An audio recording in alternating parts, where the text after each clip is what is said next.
America, I thought he had absolutely no chance. He was robbed in the first fight. The AI judge had it 118, 110. Get rid of the AI judge. Yeah. The AI judge don't work. Eddie Hearn has just uncovered the shocking truth behind Tyson Fury's loss to Usyk, and it's crazier than anyone expected. On December 21st, fans witnessed one of the most anticipated rematches in boxing history. Fury brought the trash talk, the swagger, and even had Eddie Hearn in his corner. Yet the outcome left everyone questioning what really happened. But most of all, I can't believe I'm saying it, may Tyson Fury be victorious on Saturday night for Britain and get this chance. But when fight night arrived, Usyk silenced all the noise, proving he's the true king of the ring. Instead of accepting the loss, Eddie Hearn made waves by claiming the fight was rigged, blaming it on an AI judge, yes, an actual robot. While most people moved on, Eddie doubled down. And honestly, once you hear his reasoning, it might leave you questioning everything too. And let's be clear, when Eddie Hearn speaks, the boxing world listens. As the mastermind behind Matchroom Sport, Eddie has been the driving force behind some of the biggest spectacles in boxing history. But I guess, maybe watch it back. I thought there was a lot of close rounds. There was a lot of people on our rail sitting next to Oscar. I think he felt Tyson edged it. Frank thought Tyson edged it. Obviously, Bob thought, but I don't know, it doesn't seem like most people saw it that way. Think of Anthony Joshua's heavyweight showdowns, career-defining moments for the sport's biggest names, and enough drama to dominate headlines for an entire year. When Eddie Hearn speaks, the boxing world takes notice. Whether they agree with him or not, so when Eddie, a longtime supporter of Tyson Fury and his larger-than-life antics, began raising questions about the Fury versus Usyk result, everyone stopped to listen. But let's respect Tyson Fury, see what he wants to do in the future, and no rush. Eddie Hearn had plenty to say about the Fury versus Usyk fight, describing it as a razor-thin contest that could have gone either way, even calling it a draw due to how close each round was. For him, it wasn't a dominant win for Usyk or a complete failure for Fury. It was a chess match where every move and mistake mattered. While most leaned toward Usyk, Eddie wasn't entirely convinced. He acknowledged Fury wasn't in top form, with his timing off and his resilience seeming to falter, but dismissed claims that Fury was washed up, highlighting the solid shots Fury landed and his ability to hold his own in such a strategic bout. Usyk, meanwhile, delivered his trademark relentless pace, often leaving Fury playing catch-up. It was a tactical showdown, not a brawl, and Fury proved he still has plenty left in the tank. But in the end, it wasn't the fight itself that sparked the most discussion. It was the controversy surrounding the scoring. I'm not sure about the AI judge. I think we've got to get rid of him. Wait, what did you... 118, 112 to Usyk? I thought it was very wide. Yeah, that is... I didn't see 8-4 to Usyk in that fight personally, but maybe watch it back. Usyk walked away with a unanimous decision, all three judges scoring it 1-1, 1-6, 1-1-2, which seemed fair to most, until an AI judge entered the mix. Yes, boxing now has robots scoring fights, and this one deemed the bout a blowout, with a 1-1-8-1-1-1 score for Usyk, sparking outrage across the boxing world. Fans and Eddie Hearn were quick to cry foul, and Eddie, in classic fashion, didn't hold back. He slammed the AI scoring system as unreliable, calling it a joke to have such a wide score in such a close fight. For years, Eddie has argued that AI has no place in boxing, and this fiasco only validated his point. Boxing is about nuance, the strategy, timing, and power behind every punch, and no algorithm can truly capture that. All part of the package. Eddie. I mean, I thought it was a good performance in terms of he was switched on for the 12 rounds. He didn't lose concentration like he did in the first fight. I thought he could have been a little bit more aggressive. But Usyk, he's very, very good. And I think what he's doing is astonishing. Do you really think an algorithm can grasp the complexity of a fight? Apparently, it believed Usyk dominated, while anyone with actual eyes saw two fighters going toe-toting in one of the most tightly contested bouts in recent memory. Fans weren't quiet either. Social media erupted with outrage over the absurdity of the AI scorecard. Close rounds and balanced exchanges? The robot judge seemed oblivious, as if it were scoring an entirely different fight. Conspiracy theories started swirling, with some suggesting the scorecard hinted at bias or even manipulation. While few outright called the fight rigged, the AI score did little to ease suspicions. For Eddie Hearn, the disappointment ran deep.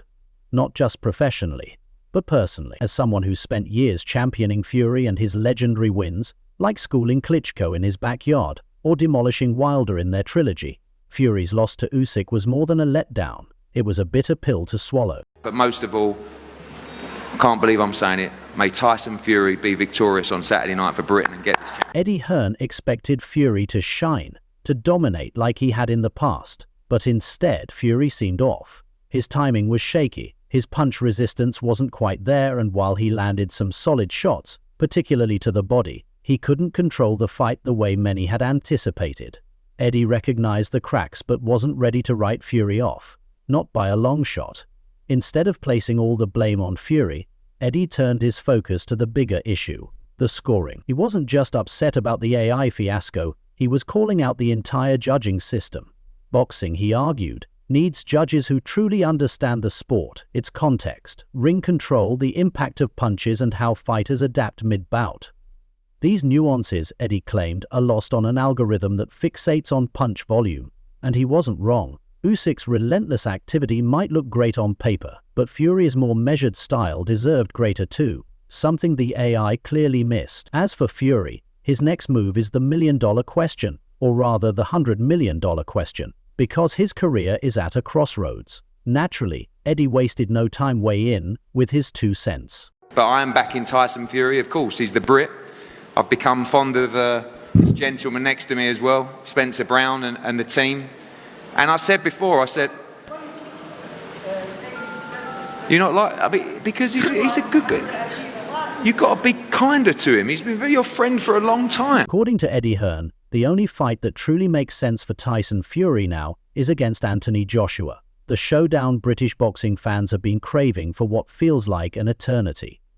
Hearn isn't just being dramatic when he calls it the most meaningful fight left for Fury's career, he's dead serious. After the loss to Usyk, Fury's options are narrowing, and this might be his best chance to remind the world why he's still the Gypsy King. The stakes couldn't be higher. Fury's legacy, once seemingly untouchable, was built on dethroning Klitschko, conquering Wilder in an unforgettable trilogy, and reigning as the undefeated heavyweight king. But now, doubts are swirling faster than his pay-per-view sales, and this fight could be his shot at redemption. Didn't agree with the decision? No, I certainly didn't. I didn't see how one judge could only didn't give him a round from round 6 onwards, and the other 2 gave him 1 round each. I don't know what fight they were. Tyson Fury's aura of invincibility took a serious blow with his loss to Usyk, and without a smart move to rebound, he risks fading into a boxing footnote. In this sport, you're only as good as your last fight, and Fury's performance didn't exactly do him any favors. That's why the Joshua fight is so critical. It's his shot at redemption, a chance to remind the world why he was once the king of the heavyweight division. But Eddie Hearn isn't the only one stirring the pot over Fury's loss. Enter Oscar de la Hoya, boxing royalty, a walking Hall of Fame, and a man who knows more about title fights than most judges know about their scorecards. De La Hoya has now joined the chorus of voices weighing in on the controversy. Let's go back to the drawing board, that's it. Does anybody beat Usyk? Last question. Anybody beat Usyk from this current crop? We all get beat. One way or the other, we all get beat. Sitting ringside with the elite, Oscar de la Hoya boldly declared that Tyson Fury had done enough to win the fight. This is a man with multiple world titles across divisions, a career that defined an era, and enough insider knowledge to practically write boxing's unofficial rulebook. According to De La Hoya, the rounds were too close to justify the clean sweep Usyk received on the scorecards, with his unofficial card leading toward Fury. An opinion that echoed what many fans were already thinking. But let's not forget, De La Hoya and Eddie Hearn don't always agree. Yet here they were, singing the same tune. Something about this fight just didn't add up. Limited research and chicken concerns among us. Hearn rightly called out the laughable AI score of the Bark score, 1-8, 1-1-1, while De La Hoya focused on the human judges and their questionable math. Both reached the same conclusion.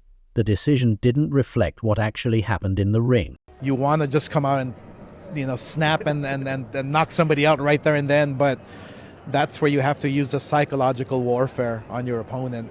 And I strongly feel that Tyson Fury not doing public workouts, not greeting people, not wanting to see anybody, I think it's going to be an advantage for Tyson. Usyk's victory, of course, held more than just sporting significance. It was a moment of pride for Ukraine, a symbolic win that resonated far beyond the ring. While no one is questioning Usyk's skill or the heart he brings to the sport, Fury supporters, including De La Hoya, couldn't shake the feeling that the emotional narrative surrounding the fight might have influenced the judges. It's not an accusation, just an observation. For Tyson Fury, I think that he's going to come out of his cage like a lion, and I think we will see a Tyson Fury who is motivated, a Tyson Fury who is focused for the first time in a while. For Tyson Fury, I believe he's going to come out like a lion, unleashed and ready to prove himself. We're going to see a motivated, focused Fury, something we haven't seen in a while. The fallout from the fight continued online, with fans flooding forums and social media, crying robbery and bias. Some even speculated that the political significance of a Ukrainian victory might have subconsciously influenced the judges. While there's no concrete proof of that, the sheer volume of criticism made one thing clear. Many people felt Fury was done dirty.